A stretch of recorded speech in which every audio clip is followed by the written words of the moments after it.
సుధీర్ని love చేసి నా జీవితం చేతులారా నాశనం చేసుకున్నాను అంటూ సెన్సేషనల్ కామెంట్స్ చేసుకొచ్చారట రష్మి.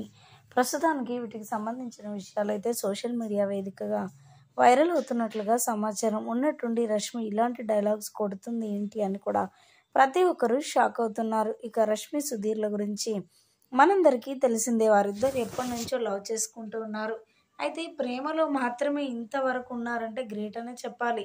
ఎవరైనా సరే ఇన్ని సంవత్సరాలు ప్రేమించుకుంటున్నారంటే ఇక చాలా గొడవలు పడుతూనే ఉంటారు. వీరు కూడా గొడవలు పడ్డప్పటికీ కూడా చాలా బాగా కలిసి ఉన్నారు. అయితే ఇక రష్మి యాస్టకు వచ్చి ఖచ్చితంగా ఇక మనం పెళ్లి చేసుకోవాలి, ఇంకెన్ని రోజులని వెయిటింగ్ చేయాలి అని చెప్పడంతో సుధీర్ కొంచెం నిరాకరించడంతో రష్మి చాలా నిరుత్సాహానికి దిగ్భ్రాంతికి లోనైనట్లుగా వార్తలైతే వినిపించాయి. ఇక ఆ దిగ్భ్రాంతిలో రష్మి చాలా బాధపడుతూ నిజంగా సుధీర్ని లవ్ చేయకుండా ఉంటే బాగుండేది, నా జీవితం ఇంకా బాగుండేదేమో, తనని లవ్ చేసి అక్కడ వరకే పరిమితం చేసుకున్నాను నా జీవితాన్ని, నా లవ్ని.